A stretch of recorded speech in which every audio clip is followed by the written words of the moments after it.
वो सहाबे किराम जिन्हें रसूलुल्लाह सल्लल्लाहु अलैहि वसल्लम के मकतब में दर्स हासिल करने का मौका मिला था, वो सहाबे किराम, उनकी ज़िंदगियाँ भी हमारे सामने हैं। उन्होंने किस तरह से रसूलुल्लाह सल्लल्लाहु अलैहि वसल्लम के एक छोटे से छोटे कौल की हिफाजत की।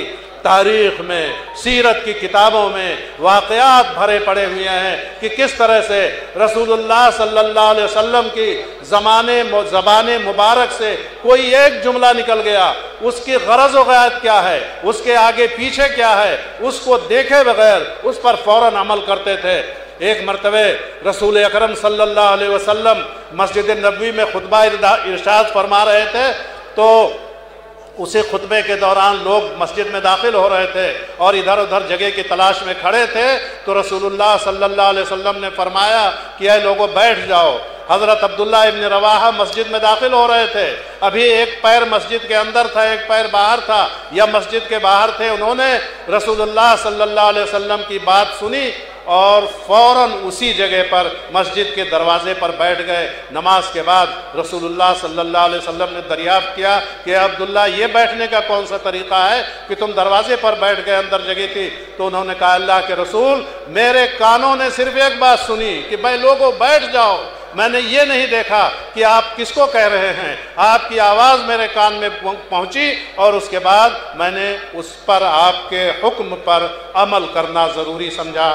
तो हम रसूलुल्लाह सल्लल्लाहु अलैहि वसल्लम के जानिसार हैं, रसूलुल्लाह सल्लल्लाहु अलैहि वसल्लम के खादिमान हैं। हमारा फ़र्ज़ है कि रसूलुल्लाह सल्लल्लाहु अलैहि वसल्लम की तालीमात पर अमल करें और सहाबा ने जिस तरह से अमल करके दिखाया है उसी तरह से हम भी अमल करके अपने को रसूलुल्लाह सल्लल्लाहु अलैहि वसल्लम का सच्चा वफ़ादार साबित करें और ये साबित कर दें कि अगर इस दुनिया में रसूलुल्लाह सल्लल्लाहु अलैहि वसल्लम की तालीमात ज़िंदा हैं, अगर आपकी सुन्नतें मिटने से ज़िंदा हैं, आपकी सुन्नतें मिटी नहीं है, तो ये अहले हदीसों के सर उसका सेहरा जाता है। अल्लाह तबारक ताला हम सब को दीन इस्लाम पर चलने की और आपके सुन्नतों को ज़िंदा रखने की तौफीक अता फरमाए। व आखिरु दावाना अनिल हम्दुलिल्लाहि रब्बिल आलमीन। আসসালামু আলাইকুম রহমতুল্লাহ। সম্মানিত তাওহীদবাদী শ্রোতা মণ্ডলী, আপনারা দেখতে পাচ্ছেন মঞ্চে উপবিষ্ট হয়েছেন সে আল্লামা সিংহ পুরুষ এহসান জহির সাহেবের সুযোগ্য সন্তান আল্লামা ইঞ্জিনিয়ার ইবতিসাম ইলাহি জহির। আমরা এক্ষুনি ইনশাআল্লাহ তাকে দিব। তারপরেই কিন্তু আপনাদের সকলের সুপরিচিত প্রখ্যাত বাগ্মী আমাদের জনাব ব্রাদার রাহুল আমিন তিনি উপস্থিত হয়ে গেছেন। আল্লামা ইবতিসাম ইলাহি জহির সাহেবের পরে তিনিও মুসলিমদের মাঝে দাওয়াতের কৌশল ও গুরুত্বের উপরে সুন্দর আলোচনা রাখবেন। আপনারা সুতরাং আল্লামার পরেও আপনারা অপেক্ষা করবেন। আমি একটু উর্দুতে বলতে চাই। मैं कहना चाहता हूँ कि इस्लाम के अजीम तरीन रहनुमा कायदुल मिल्लत अजीम मुस्लिह, और मैं समझता हूँ कि बर्र सगीर में ही नहीं, सिर्फ पाकिस्तान का ही नहीं बल्कि पूरी मुस्लिम मिल्लत के लिए 20वीं सदी के शेखुल इस्लाम इब्न तैमिया की हैसियत में थे अल्लामा एहसान जहीर अल्हम्दुलिल्लाह। सब जितने बातिल फिरका सबको पर्दाफाश किया। कादियानियत बिरलवियत के नाम पर उन्होंने जो अच्छी नादिर मालूमात पेश की, पूरी दुनिया उनको क़यामत तक याद करती रहेगी इंशाअल्लाह। तो ढाका में 85 में मैं खुद हाजिर था। उन्होंने जो तारीखी तकरीर पेश की पूरे बांग्लादेश को हिला दिया था, पूरे बांग्लादेश को जलजला बर्पा किया था। तो उसी के फर्जंदे सालेह अल्लामा इब्तिसाम इलाही जहीर अब इंशाल्लाह बहुत ही कीमती और बहुत ही नसीहत अंगेज और जोशीला तकरीर पेश करेंगे इंशाल्लाह। मैं दावत सुगुन दे रहा हूँ अल्लामा शेख इब्तिसाम इलाही जहीर को कि आप आइए आओ अपनी बेहतरीन तकरीर पेश करें। अस्सलामु अलैकुम रहमतुल्लाहि व बरकातुहू।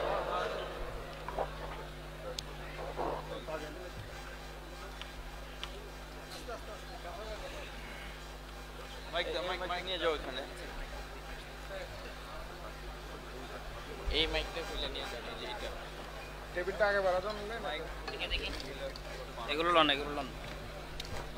চলুন স্যার, এটা পরে আগে ওটা নেন।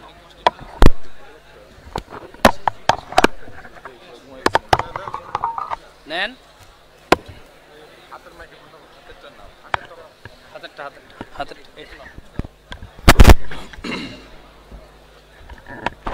लिल्लाहे तकबीर, अल्लाहु अकबर, लिल्लाहे तकबीर, अल्लाहु अकबर, लिल्लाहे तकबीर।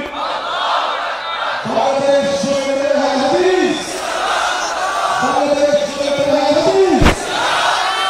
अल्लाह एक कसम नहीं जानी, अल्लाह एक कसम नहीं जानी। भारत शुक्र है हदीस। আগান लिल्लाहे तकबीर, মুখ ঢেকে যাবো না নিচাও আরো নিচাও अस्सलाम वालेकुम। আরো নিচাও निगाह मेरे আরো নিচে যাও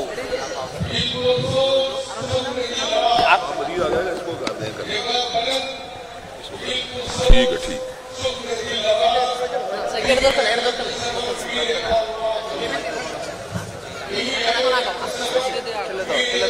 ফেলে দাও अभी आपके सामने নিচে রাখো उनके खिलाफत को जब शुरू करेंगे हम उनको हालत मसाला करेंगे।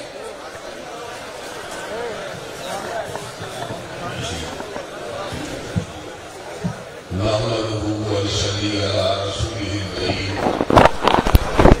बिस्मिल्लाहिर रहमानिर रहीम।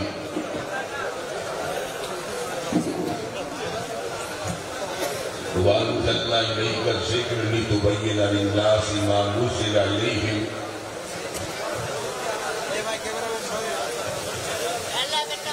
आज मेरे लिए ये बड़ी खुशी और सआदत की बात है कि मैं ढाका के अंदर उन लोगों से हम कलाम हूं जिनकी निस्बत न किसी बस्ती के साथ है, न किसी शख्सियत के साथ है, न किसी खड़े के साथ है, बल्कि उनकी निस्बत काली कमली वाले नबी पाक हजरत मोहम्मद करीम सल्लल्लाहु अलैहि वसल्लम के साथ है। हजरात करामी कदर, अल्लाह ताला के फज़ल करम से अल्लाह हर चीज को बनाने वाले हैं। इंसानों को अल्लाह ने बनाया, जिन्नात को अल्लाह ने बनाया। अल्लाह ताला ने कुरान मजीद में सब्र का ऐलान फरमा दिया, हुवल्लज़ी खलक़ लकुम मा फिल अर्ज़ि जमीआ। तुम्हारी जितनी जरूरतें हैं उनको हमने जमीन के अंदर पैदा फरमा दिया। चावल को अल्लाह ने पैदा किया, गंदम को अल्लाह ने पैदा किया, फलों को अल्लाह ने पैदा किया, फूलों को अल्लाह ने पैदा किया, अनाज को अल्लाह ने पैदा किया, तेरी धड़कन बेटों को अल्लाह ने पैदा किया, आंखों की ठंडक बेटियों को अल्लाह ने पैदा किया, रफी के जिंदगी को अल्लाह ने पैदा किया। लेकिन हज़रात गिरामी कदर, अल्लाह ने फकत मादी जरूरियात को पूरा करने का बंदोबस्त नहीं फरमाया, बल्कि अल्लाह ताला ने जिंदगी गुजारने का तरीका, जिंदगी गुजारने का सलीका, रूह और दिल के तमाम तकाज़ों को पूरा करने के लिए हर अहद के अंदर अल्लाह ने अंबिया को पैदा किया, रसूलुल्लाह को पैदा किया। रसूल और आम इंसान में फर्क क्या है? हमारे और अंबिया के दरमियान फर्क क्या है? हज़रात गिरामी कदर, हम इल्म हासिल करते हैं, उलमा से हासिल करते हैं। हमने इल्म को हासिल किया, अल्लामा शहीद से हासिल किया, उन्होंने इल्म को हासिल किया, हाफिज मोहम्मद गोंदलवी से हासिल किया, उन्होंने इल्म को हासिल किया, हाफिज अब्दुल मन्नान नदियाबादी से हासिल किया, उन्होंने इल्म को हासिल किया, सैयद अली हुसैन मुहद्दिस देवली से हासिल किया, उन्होंने इल्म को हासिल किया, शाह इसहाक से हासिल किया,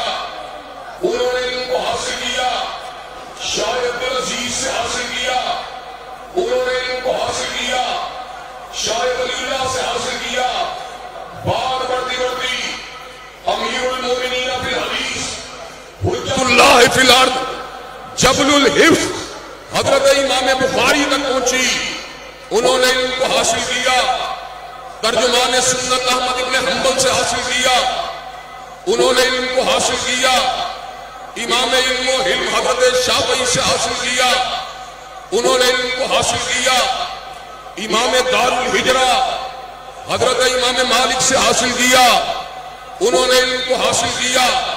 शेखुल कुर्रा हजरत इमाम नाफे से हासिल किया। उन्होंने इनको हासिल किया। मुहद्दिस उम्मत हजरत अब्दुल्लाह इब्न उमर से हासिल किया। उन्होंने इनको हासिल किया। हजरत रसूलुल्लाह से हासिल किया सल्लल्लाहु अलैहि वसल्लम। लेकिन जब रसूलुल्लाह की बारी आई हजूर ने इनको हासिल किया। न तौरीत से हासिल किया, न मकतब से हासिल किया, न मदरसे से हासिल किया, न शयूख से हासिल किया। हजूर ने इनको हासिल किया। अलीम से हासिल किया, अल्लाह से हासिल किया, कबीर से हासिल किया, बसीर से हासिल किया, वहदहू ला शरीक से हासिल किया, अला कुल्लि शैइन कदीर से हासिल किया, फ़ाअलुल लिमा युरीद से हासिल किया, काबिलुत तौब से हासिल किया, शदीदुल इक़ाब से हासिल किया, सरीउल हिसाब से हासिल किया। मेरे अल्लाह का इल्म भी गलती से पाक है, हजरत रसूलुल्लाह का इल्म भी गलती से पाक है। हजरात गिरामी,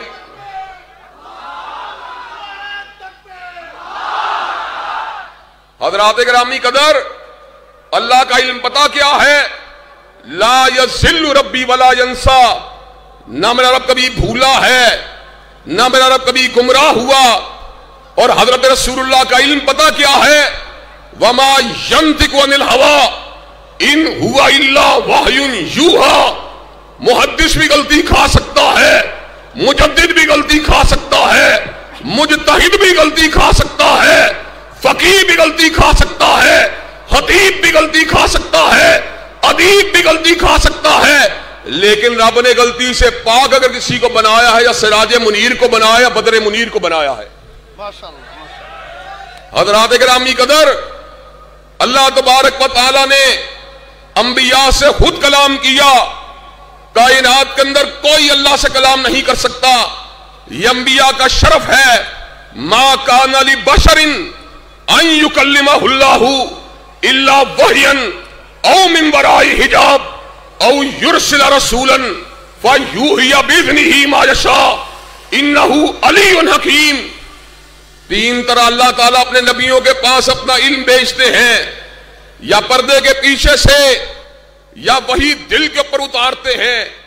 औ युरसिला रसूलन फयूहिया बिइज़्निही मा यशा, या जनाबे जिब्रील को भेजते हैं जो अल्लाह ताला का पैगाम उसके अंबिया के पास लेके आते हैं। हजरात गिरामी कदर, कुरान मजीद भी हजरत जिब्रील अमीन के जरिए हजरत रसूलुल्लाह के कल्बे अथर के ऊपर उतरा। अंबिया के ऊपर किताबें आती रही। इन्ना हादा लफी सुहुफिल ऊला सुहुफ इब्राहीमा मूसा। सैयदना इब्राहीम के ऊपर भी सहीफों को उतारा गया, जनाब मूसा के ऊपर भी सहीफों को उतारा गया। हजरत मूसा के ऊपर अल्लाह ने तौरात को उतारा। इन्ना अंज़लना तौरा फीहा हुदम व नूर यहकुमु बिहन नबियुन अल्लज़ीना अस्लमू लिल्लज़ीना हादू व रब्बानीयुन वल अहबार बिमस्तुफिदू मिन किताबिल्लाही। तौरात उसमें हिदायत भी थी और नूर भी था, और इसके जरिए उलमाए बनी इसराइल और उनसे पहले अंबियाए बनी इसराइल लोगों के दरमियान हक के साथ फैसला करते थे। लेकिन इसकी हिफाजत किसके जिम्मे थी? इसकी हिफाजत भी उलमा और इंसानों के जिम्मे थी। जिसकी हिफाजत इंसानों के जिम्मे थी वह वक्त गुजरने के साथ बदलती गई। लेकिन कुरान मजीद का जब नज़ूल का वक्त आया, जब कल्ब मुस्तफा पे, जब सीनाए मुस्तफा पे, जब सदर मुस्तफा पे सल्लल्लाहु अलैहि वसल्लम रब ने कुरान का नज़ूल फरमाया, अल्लाह ने समर का ऐलान फरमा दिया, इन्ना नहनु नज़्ज़लना ज़िक्र व इन्ना लहू लहाफ़िज़ून। हमने ही कुरान मजीद को उतारा और हम ही इसकी हिफाजत करने वाले हैं। और हिफाजत पता किस तरह हुई? किताबत के जरिए भी होती रही, लेकिन एक और जरिए को भी इख्तियार किया गया, वमा कुन्ता ततलू मिन क़ब्लिही मिन किताबिन वला तखुत्तुहू बियमीनिक इज़ल लरताबल मुब्तिलून बल हुवा आयातुम बय्यिनातुन फी सुदूरिल लज़ीना उतुल इल्म। अल्लाह ताला ने इसको हुफ़ाज़े कुरान के सीनों के अंदर महफूज कर दिया। पूरी दुनिया के अंदर तरावी की नमाज अदा की जाती है, हाफिज आगे खड़ा होता है, आयत की गलती तो बड़ी दूर की बात है, लफ्ज की गलती भी बड़ी दूर की बात है, हरफ की गलती भी बड़ी दूर की बात है, जेर जबर पेश की गलती भी कोई खाए तो उसको लुकमा पीछे से देने वाले मौजूद होते हैं। जब तक दुनिया बाकी रहेगी, कुरान भी हुफ़ाज़े कुरान के सीनों के अंदर इंशाअल्लाह बाकी रहेगा। हज़रात गिरामी कदर, अब अगले मरहले पर जाना चाहता हूं। अलहम्द की अलिफ लाम से लेकर अन्नास की अलिफ सीन तक कुरान मजीद अल्लाह का कलाम है। मुझे एक बात बतलाइए, क्या कुरान मजीद को अल्लाह ने किसी पहाड़ पे नादिल फरमाया? क्या कुरान मजीद को अल्लाह ने किसी समंदर पे उतारा? क्या अल्लाह ने कुरान मजीद को किसी पत्थर पे उतारा? क्या अल्लाह ने कुरान मजीद को तख्तियों की शक्ल में उतारा? नहीं नहीं, कुरान को उतारा गया, सीना मुस्तफा पे उतारा गया, कल्बे मुस्तफा पे उतारा गया। हज़रात गिरामी कदर, मकसद क्या था? वअंज़लना इलैका ज़िक्र लितुबय्यिना लिन्नासि मा नुज़्ज़िला इलैहिम। आपके पर इसलिए कुरान को उतारा है ताकि आप लोगों को बयान कर दे जो उनकी तरफ उतारा गया है। हज़रात गिरामी कदर, ये अकीदा है अहलुल हदीस का, ये अकीदा है अहलुस सुन्ना का, ये अकीदा है सलफी जमात का। कुरान मजीद की जब ताबीर की बात होगी, जब कुरान मजीद की तशरीहात की बात होगी, जब कुरान मजीद की तफसीर की बात होगी, उस मसले के अंदर हरफ आहर अगर किसी की बात होगी, फकीह की बात हरफ आहर नहीं हो सकती, मुजतहिद की बात हरफ आहर नहीं हो सकती, किसी इमाम की बात हरफ आहर नहीं हो सकती। कुरान के बारे में हरफ आहर अगर किसी की बात होगी तो मुस्तफा अलैहिस्सलाम की बात होगी।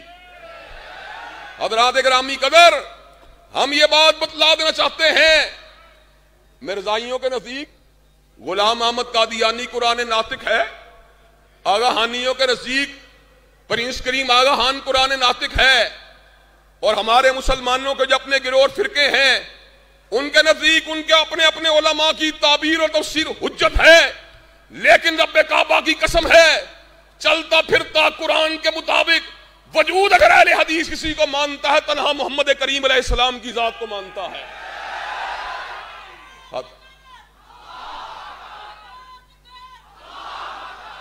हज़रात गिरामी कदर, मेरे आका को तोला गया, तराजू के अंदर तराजू कायम करके तोला गया, 10 के साथ 100 के साथ, यहां तक कि पूरी इंसानियत की बात हुई, लेकिन मेरे मुस्तफा का पल्ला भारी था। इसका मतलब यह पूरी कायनात एक तरफ बुलाती हो और आमिना के लाल अलैहिस्सलाम दूसरी तरफ बुलाते हो, पूरी कायनात की बात को छोड़ा जा सकता है, आमिना के लाल अलैहिस्सलाम की बात को छोड़ा जा सकता? हज़रात गिरामी कदर, दुनिया में जो बंदा भी 5 नमाजें पढ़ता है, हमारे चाहे अनफी दोस्त भी क्यों ना हो, सुन्नतों के अंदर तो सारे ही इहदिनस सिरातल मुस्तकीम पढ़ते हैं। फर्जों के अंदर हर मुक्तदी, हर इमाम अहले हदीस की मसाजिद में इहदिनस सिरातल मुस्तकीम पढ़ता है। अहनाफ अगर नहीं पढ़ते लेकिन उनका इमाम तो पढ़ा होता है। इहदिनस सिरातल मुस्तकीम, अल्लाह सीधा रास्ता दिखला दे। अल्लाह ने जवाब दिया, यासीन वल कुरानिल हकीम इन्नका लमिनल मुरसलीन अला सिरातिम मुस्तकीम। हिकमत वाले कुरान की कसम है, मोहम्मद अलैहिस्सलाम आप रसूलों में से और आप ही का रास्ता सीधा रास्ता है। व इन्नका लतहदी इला सिरातिम मुस्तकीम, आपने जब भी रहनुमाई की है सिरात मुस्तकीम की रहनुमाई की है। व इन्नका लतदऊहुम इला सिरातिम मुस्तकीम, आपने जब भी दावत दी है सिरात मुस्तकीम की दावत दी है। हज़रात गिरामी कदर, आज मैं आपके सामने इस बात को रख देना चाहता हूं, रूए जमीन का सबसे बड़ा अक्लमंद से अक्लमंद, ज़हीन से ज़हीन इंसान अशिया की हकीकत को नबूवत की रहनुमाई के बगैर उनका तयन नहीं कर सकता। हजरत शाहुल हदीस व तफसीर हजरत हाफिज मोहम्मद गोंदलवी रहमतुल्लाह अलैह ने कहा था, जानवरों की अकलें इंसानी अकल का मुकाबला नहीं कर सकती और इंसानों की अकल नबी करीम सल्लल्लाहु अलैहि वसल्लम की अकल का मुकाबला नहीं कर सकती।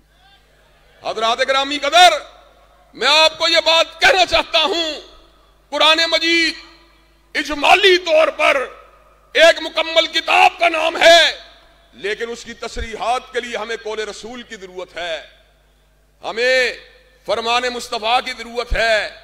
दो चार मिसालों के पर गौर कीजिए, आपको बात समझ में आ जाएगी। कुरान में अल्लाह ने कहा अल हज्जु अशहुरुम मालूमात फमन फरदा फीहिन्नल हज्जा फला रफसा वला फुसूका वला जिदाल फिल हज। हज के महीने मालूम हैं, अल्लाह को पता था। क्यों मालूम है? इसलिए कि जिसके सीने के ऊपर उतारा जा रहा है उसको हज के महीनों का पता है। पूरे कुरान में अल-हम से लेकर अन्नास तक कुरान मजीद के अंदर हज के महीनों का जिक्र नहीं है, लेकिन अल्लाह ने कहा हज के महीने मालूम है। मुस्तफा ने बतलाया जो शवाल ज़ीकात या जिल हज के अंदर मीकात की तरफ कसद करे, एहराम को बांधे, हज की नीयत करे, हज़रात गिरामी कदर हज तमत्तो की नीयत करे या किसी और तरीके से हज की नीयत करे, उसको हज करने की इजाजत होगी। हज़रात गिरामी कदर रूए जमीन के ऊपर कोई बंदा कुरान मजीद के जरिए हज के महीनों का तयन नहीं कर सकता। हज के महीनों का तयन भी अगर होगा तो हदीस मुस्तफा के जरिए होगा। हज़रात गिरामी कदर, अल्लाह ने कुरान मजीद में समर का ऐलान फरमा दिया, इन्न सफा वल मरवत मिन शाइरिल्लाहि फमन हज्जल बैता अव तमरा फला जुनाह अलैहि अन यतवह बिहिमा। सफा और मरवा अल्लाह की निशानियां हैं। जो हज करने जाए, उमरा करने जाए, उनका तवाफ करे। तवाफ का आम मतलब पता क्या होता है? एक चक्कर यहां से शुरू किया, जब यहां आके मुकम्मल हो जाएगा इसको तवाफ कहा जाएगा। लेकिन मुस्तफा ने हमें बतला दिया, जिस वक्त कोई बंदा सफा से निकलकर मरवा की तरफ चला जाएगा, आधा चक्कर नहीं बल्कि एक चक्कर होगा। आधा चक्कर नहीं बल्कि एक चक्कर होगा। मुस्तफा ने हमें बतलाया जो मरवा से पलट के सफा पे आएगा वो एक चक्कर नहीं होगा बल्कि दो चक्कर होंगे। अकल इंसानी के जरिए सफा मरवा की सही को मुकम्मल नहीं किया जा सकता। हदीस मुस्तफा के बगैर सफा मरवा की सही को मुकम्मल नहीं किया जा सकता। हज़रात गिरामी कदर, कलामुल्लाह में अल्लाह ने समर का ऐलान फरमा दिया, हाफिज़ू अलस्सलावाती वस्सलातिल वुस्ता वक़ूमू लिल्लाहि कानितीन। नमाजों की हिफाजत किया करो, असर की नमाज की भी खास तौर पे, सलात वुस्ता की भी हिफाजत किया करो।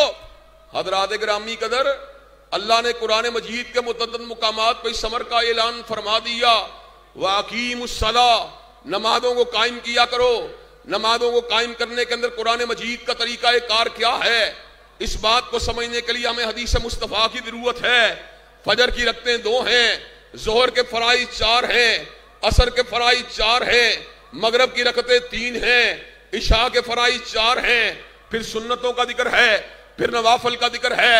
जो कुरान मजीद को पढ़ने वाला है, कुरान मजीद में उसको ये आयत मिल जाएगी, व मिनल लैली फतहज्जद बिही नाफिलतन लक असा अन यबअसका रब्बू का मकाम महमूदा, के तहज्जुद को आप कायम किया करें।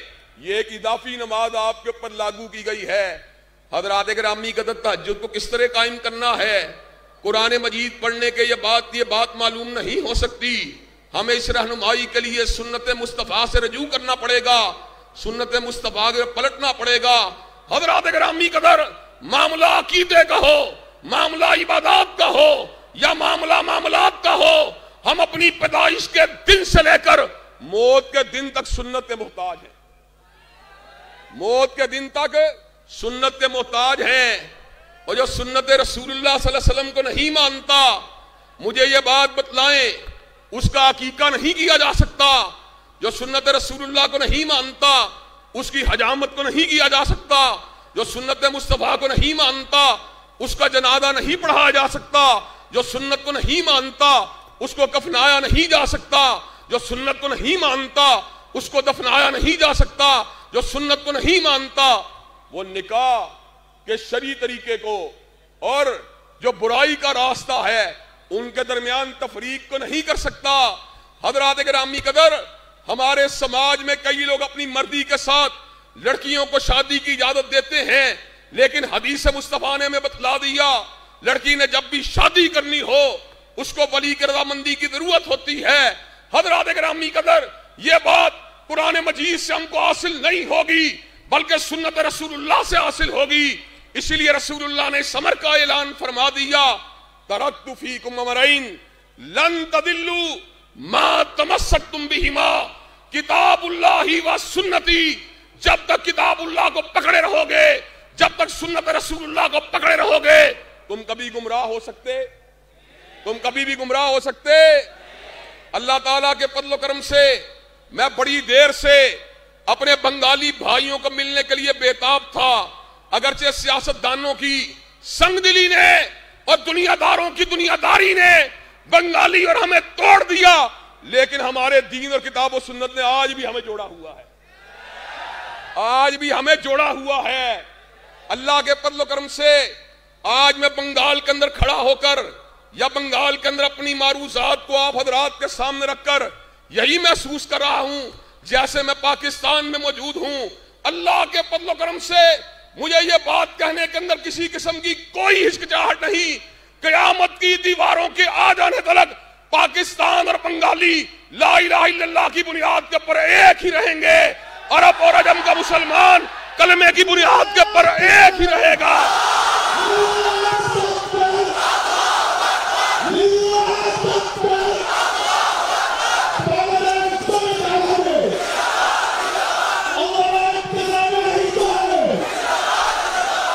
हज़रात गिरामी कदर, आप मुझे ये बात बताइए, कलमा ला इलाहा इल्लल्लाह की बुनियाद पर हम हमेशा एक रहेंगे कि नहीं रहेंगे?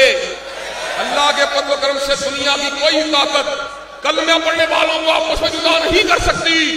हत्ता कि ये मोहब्बत क़यामत की दीवारों तक भी कायम रहेगी। अल्लाह खिल्लाहु यौमइदिन बादहुम लिबादिन अदुव्वुन इल्लल मुत्तकीन। सारे जानी दोस्त दुश्मन हो जाएंगे मगर ईमान और तकवे की दोस्तियां क़यामत तक नहीं टूट सकती। हज़रात गिरामी कदर, और आज मैं आपको ये बात कह देना चाहता हूं जो उन्होंने हजरत अल्लामा शहीद के हवाले से की थी। हजरत अल्लामा शहीद को ढाका से भी उतना ही प्यार था जितना लाहौर से प्यार था। हजरत अल्लामा शहीद को चिटागांव से भी उतना ही प्यार था जितना कराची के साथ प्यार था। इंशाअल्लाह अल्लाह के फज़ल करम से एक मुस्लिम हरम की पासबानी के लिए नील के साहिल से लेकर काबा के काशगर, जहां पे किताबुल्लाह के दिफा की बात होगी, जहां पे सुन्नत रसूलुल्लाह के दिफा की बात होगी, जहां पे अपने नबूवत का डंका बजाने की बात होगी, जहां पे सहाबा के तराना गाने की बात होगी, ढाका का मुसलमान हो या लाहौर का मुसलमान एक साथ ही मैदान में निकल आएंगे। हज़रात गिरामी कदर, मुझे ये बात बतलाइए, शाह दीन की पासदारी के लिए, अल्लाह की वादानियत के लिए, हज़रत रसूलुल्लाह की इत्तिबा और मोहब्बत के लिए और आपकी खत्म नबूवत के लिए, इल्हाद जदीद का मुकाबला करने के लिए, सेकुलरिज्म के सामने सीना सफर होने के लिए, दुनिया भर के मकबूल मुसलमानों के साथ इज़हार यकजहती करने के लिए, क्या हम सब एक जगह खड़े होने के लिए तैयार हैं इंशाअल्लाह? क्या कलमे की दावत को आम करने के लिए तैयार हैं इंशाअल्लाह? क्या ला इलाहा इल्लल्लाह को घोड़े लाने के लिए तैयार हैं इंशाअल्लाह? इंशाअल्लाह शब रेज़ा होगी आखिर जलवाए खुर्शीद से, और ये चमन मामूर होगा नगमाए तौहीद से। वाहिरु दावाना अल्हम्दुलिल्लाहि रब्बिल आलमीन।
উনি আছেন রাজা রাহুল আপনারা দেখতে পাচ্ছেন। উনি এখন ইনশাআল্লাহ বক্তব্য পেশ করবেন, আপনারা ভোটের সাথে ইনশাআল্লাহ আলোচনা করবেন ইনশাআল্লাহ। তবে একটু কথা বলতে চাই, আলহামদুলিল্লাহ আপনারা যে এতটুকু বুঝেন আমাদের ধারণা, আমাদের শ্রোতা মণ্ডলী এতটাই উন্নত পারদর্শী আমাদের ধারণা, এই জন্য আপনাদের ধন্যবাদ। আসসালামু আলাইকুম। সম্মানিত উপস্থিতি, আপনাদের অবগতির জন্য জানাচ্ছি আগামী সোমবার শরীফবাগ ইসলামিয়া কামিল মাদ্রাসার সাথে যে শরীফবাগ কেন্দ্রীয় জামে মসজিদ, সেই জামে মসজিদে আল্লামা ইফতিসাম ইলাহি জহির বাদ মাগরিব থেকে ঈশা পর্যন্ত তিনি সেখানে তাকরীর পেশ করবেন, বয়ান রাখবেন। আপনারা সবাই সেখানে যাবেন ইনশাআল্লাহ।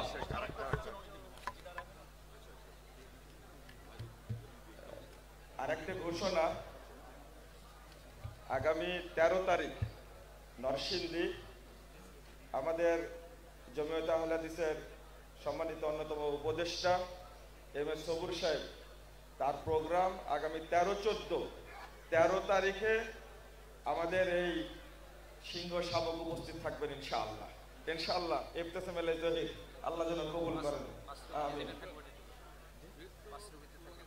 আজ 13 তারিখে পাঁচরিকতে থাকবেন ইনশাআল্লাহ। আমি আসর থেকে মাগরিব পর্যন্ত পাঁচরিকতে থাকবেন, জি। আর নরসিংদীতে থাকবেন মাগরিবের পর থেকে ইনশাআল্লাহ। দেখা হবে। একটা কথা আমি পড়েছিলাম কিন্তু আজকে না বলে শেষ করতে পারলাম না। আমি তখন জন্মই নিইনি, যখন এসেছিলেন একটা চ্যালেঞ্জ দিয়ে গেছিলেন ইহসান আলী জহির রহিমাহুল্লাহ, আল্লাহ তাকে যেন শহীদ হিসাবে কবুল করেন, আমিন। যদি আহলে হাদিস মাসলাকে হাদিস বিরোধী কেউ দেখাতে পারে, আগামীকাল সূর্য ওঠার আগেই আমি চ্যালেঞ্জ দিয়ে গেলাম হানাফি হয়ে যাব। এত বড় চ্যালেঞ্জ দিয়ে গেছিলেন সেই সময়ে। আজকে তার ছেলের বাপকে না দেখতে বলে ছেলেকে দেখলাম, বক্তব্য শুনে পুরো আহলে হাদিসরা আজকে উজ্জীবিত হয়েছে, আলহামদুলিল্লাহ। আল্লাহ শেখকে হায়াতে তৈয়বা দান করুন, আমিন। আল্লাহ যেন আবারও আসার তাকে সুযোগ করে দেন, আমিন। আসসালামু আলাইকুম ওয়া রাহমাতুল্লাহ।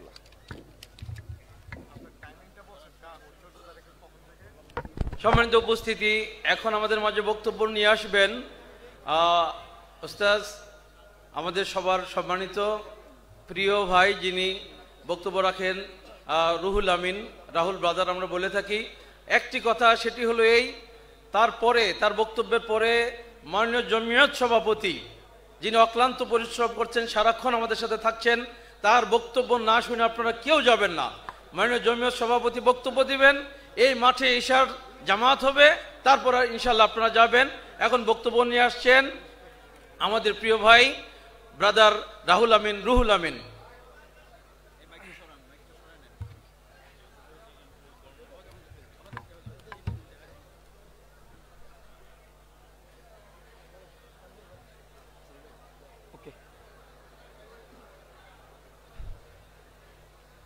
আসসালামু আলাইকুম ওয়া রাহমাতুল্লাহি ওয়া বারাকাতুহু। আলহামদুলিল্লাহি রাব্বিল আলামিন ওয়াস সালাতু ওয়াস সালামু আলা রাসূলিহিল আমিন ওয়া আলা আলিহি ওয়া সাহবিহি আজমাইন, আম্মা বাদ। সম্মানিত উপস্থিতি, 2 দিনব্যাপী জমিয়তে আহলে হাদিস বাংলাদেশের যে কনফারেন্স, আপনারা পৃথিবীর বিভিন্ন দেশ থেকে বিভিন্ন আলোচক তারা পবিত্র কোরআনুল কারীম এবং হাদিসে মুবারাকার আলোকে অনেক গুরুত্বপূর্ণ আলোচনা আপনাদের সামনে পেশ করেছেন। আহলে হাদিসের অনেক ফজিলত, মাকাম, মর্যাদা, ইতিহাস সমস্ত কিছু আপনারা আলোচনার মধ্য থেকে শ্রবণ করেছেন। এত বড় মাজলিস এবং অর্ধ শতাধিক আলেম উলামা শায়েখ মাশায়েখের এই মিলন মেলাতে আমি উপস্থিত হয়েছি। তবে প্রথমেই আলোচনার শুরুতে একটি কথা আপনাদের সঙ্গে শেয়ার করি। মনে রাখবেন, মানুষ যখন অসুস্থ হয় সাধারণত সেই সময়তে চিকিৎসকের প্রয়োজন হয়। আল্লাহ সুবহানাহু ওয়া তাআলা তিনি আশ-শাফি, তিনি সুস্থতা দিবেন। কিন্তু দুনিয়াতে আমাদেরকে ওসিলা তথা যে কোনো ডাক্তারের পরামর্শ নিতে হয়। যদি কোনো সমস্যা হয়, সমস্ত কিছু সার্জারি, অপারেশন সব কিছু ডাক্তারই করে। তবে অনেক সময় এমনটা দেখা যায় যে ডাক্তার তো চিকিৎসা করবেই, কিন্তু মানুষের যদি কিছু মনের রোগ থাকে, সেই সময়তে পাশাপাশি কিছু মানুষ থাকে যারা অসুস্থ ব্যক্তিকে যদি পাশে গিয়ে একবার বলে, ভাইজান কোনো সমস্যা নেই, আপনি অসুস্থ আছেন, আল্লাহ সুবহানাহু ওয়া তাআলা আপনাকে সুস্থতা দেবেন। কিছু কিছু মানুষ আছে যারা পিঠে এবং মাথায় হাত বানানোর মানুষ, ভাই প্রয়োজন আছে না নাই? তাই ইসলামের দিন ইসলাম এখান থেকে জ্ঞান অর্জন করার জন্য মূলত যারা শরীয়তের চিকিৎসক তারা হচ্ছে আমার পূর্বে যতজন আলোচনা করে গেছেন আজকে এবং কালকে শায়েখ এবং মাশায়েখগণ, তারা হচ্ছে চিকিৎসক। তাদের কাছ থেকে মূলত আকীদা, মানহাজ, আদব, আখলাক এইসব জ্ঞান এইসব ইলম হাসিল করবেন। আর আমি হচ্ছে ওই শ্রেণী মানুষের অন্তর্ভুক্ত যে ডাক্তার নয়, তবে চিকিৎসকের সঙ্গে সঙ্গে থাকে এবং অসুস্থ ব্যক্তির পিঠে এবং মাথায় হাত বুলিয়ে দেয় যেন সে আত্মিক দিক থেকে একটু উন্নত হতে পারে। আমি সেই ক্যাটাগরির, আমাকে আবার চিকিৎসক ভাবিয়েন না। কথা বুঝতে পারলেন না মনে হয়? চিকিৎসক তারা যারা আলোচনা করে চলে গেছে। আলহামদুলিল্লাহ, আজকে আমাকে যে বিষয়ে গুরুত্বপূর্ণ আলোচনা করার জন্য বলা হয়েছে, অমুসলিমদের কাছে দাওয়াত দেওয়ার পথ, পদ্ধতি এবং গুরুত্ব। শেষ থেকে শুরু করি। গোটা বিশ্ব জগতে কতগুলো মানুষ আছে ভাই? কথা বলেন, কথা শোনা যাচ্ছে আমার কথা? কে কে শুনতে পাচ্ছেন না? হাত তোলেন। হ্যাঁ, তবে শুনতে পাচ্ছেন সবাই। টাইমস অফ ইন্ডিয়া 2015 সালে 13 অক্টোবর পৃষ্ঠা নম্বর 19-এ তারা বলছে গোটা বিশ্ব জগতে মানুষের সংখ্যা প্রায় 800 কোটি। কত কোটি? টোটাল 800 কোটি মানুষ। আর তার মধ্যে মানুষের সংখ্যা 800 কোটি হলেও ধর্মের সংখ্যা আছে প্রায় 4,500। কত হাজার? কত হাজার? চিন্তা করতে পারছে 4,500 ধর্ম। আমরা কটা ধর্মের নাম জানি? হিন্দু, মুসলিম, বৌদ্ধ, জৈন, ইহুদি, খ্রিস্টান, 8-10-15টা ধর্মের নাম জানি। এই 4,500 ধর্ম, তার মধ্যে মুসলিমদের সংখ্যা প্রায় 180 কোটি, খ্রিস্টান 220 কোটি, হিন্দু 140 কোটি। এখন আমি অমুসলিমদের কাছে দাওয়াতে গুরুত্ব দিতে গিয়ে এই পরিসংখ্যান বললাম এই জন্যই যে গোটা বিশ্ব জগতে 800 কোটি মানুষের মধ্যে মাত্র 140 কোটি মুসলিম, 180 কোটি, অধিকাংশই সিংহভাগ তারা অমুসলিম আছে না নাই? বাংলা ভাষাতে কথা বোঝে। আপনাদের বাংলাদেশে প্রায় 18 কোটি মানুষ, বাংলা ভাষাতে পশ্চিম বাংলা প্রায় 10 কোটি মানুষ কথা বোঝে। ত্রিপুরা, আসাম, বিহারের কিছু অংশ, ঝাড়খণ্ড আমাদের অংশ, আমাদের ভারতের প্রায় বাংলা ভাষায় বোঝে প্রায় 50 কোটি মানুষ। কত কোটি? কত কোটি মানুষ? প্রায় 50 কোটি। এই 50 কোটি মানুষের মধ্যে মুসলিমদের সংখ্যা মাত্র 22 কোটি। কত কোটি? তার মানে বোঝা গেল মুসলিম বাংলা ভাষী আছে 22 কোটি, কিন্তু বাংলা ভাষা বুঝে এমন মানুষের সংখ্যা প্রায় 50 কোটি। তার মানে 28 কোটি এখনো বাংলার জমিনে বাংলা ভাষা বুঝে বলতে পারে। 28 কোটি অমুসলিম আছে না নাই? আমরা তো মূলত মুসলিমদের দাওয়াত দেওয়ার জন্য আমরা অনেক মাদ্রাসা, অনেক মক্তব, অনেক মসজিদ আমাদের এই পৃথিবীতে, এটা যদি বাদও দেন শুধু বাংলা ভাষায় আছে না নাই? কিন্তু 28 কোটি অমুসলিম আমাদের সামনে সবসময় চলাফেরা করছে। আমরা তাদের সঙ্গে লেনদেন, ওঠা বসা করছি, তাদের সঙ্গে বন্ধুত্বের সম্পর্ক আছে, কিন্তু আপনি কখনো তাকে রবের দাওয়াত এখনো তো আমরা দিই নাই। 28 কোটি শুধু বাঙালি অমুসলিম আছে, আছে না? তার দাওয়াত দেওয়ার প্রয়োজন আছে না নাই? দাওয়াত দেওয়ার প্রয়োজন আছে। সহিহ বুখারী হাদিস নাম্বার 3339, আল্লাহ নবী উম্মতে মুহাম্মাদের ফজিলত বর্ণনা করতে গিয়ে আল্লাহ নবী বলছেন কিয়ামতের মাঠে নবী নূহ আলাইহিস সালামের সামনে তার উম্মতকে হাজির করা হবে। তারপরে আল্লাহ সুবহানাহু ওয়া তাআলা বলবেন নূহ আলাইহিস সালামের উম্মতকে যে তোমাদের কাছে কোনো সতর্কবার্তা গিয়েছে কি যায় নাই, কোনো নবী গিয়েছে কি যায় নাই? নূহ আলাইহিস সালাম কম তখন অস্বীকার করবে। কি করবে? কথা বলেন। অস্বীকার করবে। সরাসরি ডিরেক্ট তারা বলবে যে আল্লাহ আমাদের কাছে কোনো নবী আসে নাই, আমাদের কাছে কোনো সতর্কবার্তা দিয়ে কেউ আসে নাই, তোমার পরিচয় জানানোর মতো কোনো মানুষ আমাদের কাছে জানা নাই, কেউ আসে নাই। যখন এই কথা বলবে আর নূহ আলাইহিস সালাম বলবে আল্লাহ আমি দাওয়াত দিয়েছি, একটা বছর নয়, 2টা বছর নয়, 950 বছর দাওয়াত দিয়েছে। কোন নবী? কোন নবী? কিয়ামতের মাঠে নবী নূহ আলাইহিস সালাম বলছে আমি দাওয়াত দিয়েছি, আর তার উম্মত বলছে আপনি দাওয়াত দেন নাই। যখন এই কথা যখন শুরু হয়ে যাবে, আল্লাহ সুবহানাহু ওয়া তাআলা সেই সময় নবী নূহকে বলবে নূহ আলাইহিস সালাম তোমার পক্ষে সাক্ষী উপস্থিত করো। কি বলেন তো? কথা মানে বুঝতে পারেননি? নূহ আলাইহিস সালামের কম উম্মত বলছে দাওয়াত আসে নাই, নবী বলছে এসেছে, উম্মত বলছে আসে নাই। আল্লাহ সরাসরি বলেন নবী নূহকে যে আপনার পক্ষে সাক্ষী পেশ করেন, কে আছে আপনার সাক্ষী? তখন নবী নূহ আলাইহিস সালাম জানিয়ে দিবেন আল্লাহ আমাদের জন্য সাক্ষী, আমার সাক্ষী উম্মতে মুহাম্মাদি এবং স্বয়ং নবী মুহাম্মদ সাল্লাল্লাহু আলাইহি সাল্লাম। তার মানে হাদিসে পরিষ্কারভাবে উম্মতে মুহাম্মাদি শুধু আমরা আমাদের জন্য কিয়ামতের মাঠে সাক্ষী দেবো এমনটা নয়, বরং নূহ আলাইহিস কওমের যারা নবী নূহ আলাইহিস দাওয়াত কবুল করেনি, তারা যে দাওয়াত দিয়েছে নবী নূহ কিন্তু অস্বীকার করছে, সেই দিন আমরাও সাক্ষী দেব। কিন্তু উম্মতে মুহাম্মাদি যদি আজকে এখনো অমুসলিমদের কাছে দাওয়াত না দিই, কিয়ামতের মাঠে আমাদেরকে জিজ্ঞাসিত হতে হবে না? আপনার বন্ধু আছে অমুসলিম, হতে পারে হিন্দু, খ্রিস্টান, নাস্তিক, যে কোনো ধর্মের, তাকে এখনো কালেমার দাওয়াত দেয়নি, এখনো তার সঙ্গে আপনার সার্বিক যত ব্যবসা বাণিজ্য আদান প্রদান আছে, তাই গুটি কয়েক কথা আপনাকে অমুসলিমদের কাছে দাওয়াত দেওয়ার পদ্ধতি কি হতে পারে এই ব্যাপারে আপনাকে বলি। দাওয়াতের পদ্ধতি দুই ভাগে ভাগ। কয় ভাগে? দুই ভাগে। এক, অমুসলিমদের সঙ্গে সাদৃশ্য নিয়ে আলোচনা করতে পারি, যেমন তৌহিদ, রিসালাত, আখেরাত, মূলত তিনটে দাওয়াত। অমুসলিমদের সঙ্গে আমরা কোরআনুল কারীম এবং হাদিসে মুবারাকা থেকে আল্লাহর পরিচয় আমরা বর্ণনা করতে পারি। তাদের যে ঈশ্বর বা ভগবানের কনসেপ্ট যা আছে, সেই কনসেপ্টগুলোকে আমরা দেখাতে পারি যে কোথায় এই কনসেপ্টের মধ্যে দুর্বলতা আছে। দুই, আমরা আলোচনা করতে এই দ্বিতীয় ভাগ, যে ইসলামের যে শ্রেষ্ঠত্ব, গোটা বিশ্ব জগতের যতগুলো ধর্ম মতবাদ ইসলাম আছে, সমস্ত ইসলামের পরে ইসলামকে কেন মানতে হবে, এর কিছু যৌক্তিক আমরা উদাহরণ দিতে পারি। চলেন কয়েকটা জাস্ট আপনাকে আমি জানাতে চাই যে অমুসলিমদের কাছে প্রথমেই ইসলামের দাওয়াতটা কিভাবে দিবেন। দাওয়াতের প্রথম অংশে কি হতে হবে? কিসের দাওয়াত? কিসের দাওয়াত দেবেন? আল কোরআনের? আল কোরআন না তৌহিদ? প্রথম হচ্ছে তৌহিদ। যারা অনেকে আমাকে বারবার ফোন করে বলে যে রুহুল আমিন ভাই, অমুসলিমদের দাওয়াত দেওয়ার কৌশল কি, তাদেরকে আমরা কিভাবে দাওয়াত দিতে পারি? আমি আজকে একটি বই পড়ছিলাম, কালেমার মর্ম কথা। বই লেখকের নাম কি?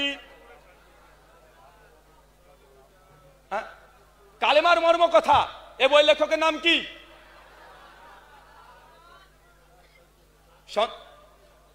কালেমার মর্ম কথা লেখকের নাম কি? আজ থেকে 100 বছর আগেকার লেখক, 1900 সালে জন্মগ্রহণ করেছিল। নাম কি? আব্দুল আল কাফি আল কুরাইশি রহিমাহুল্লাহ।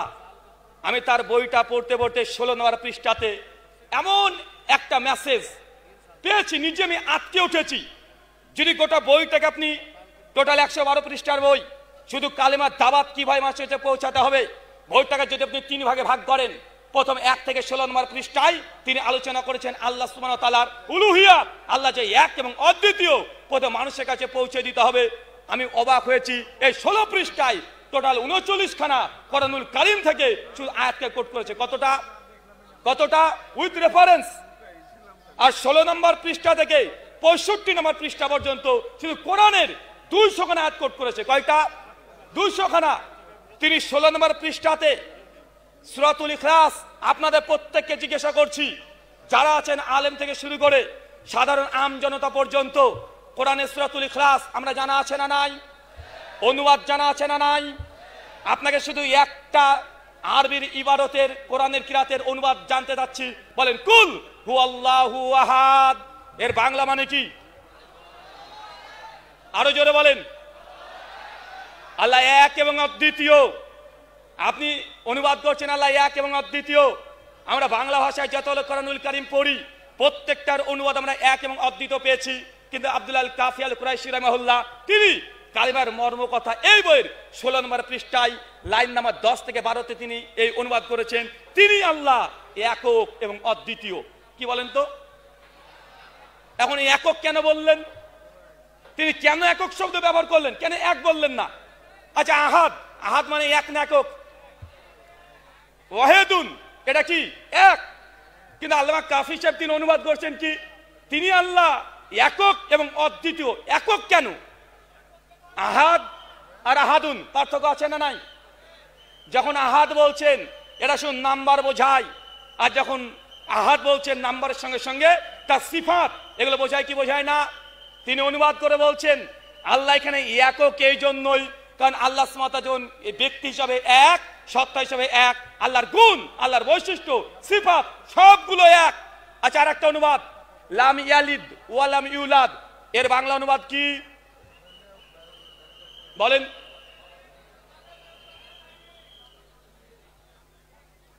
তিনি কাউকে জন্ম দেননি এবং তিনিও কাউকে জন্ম নেয়নি, এটা তো অনুবাদ নাকি?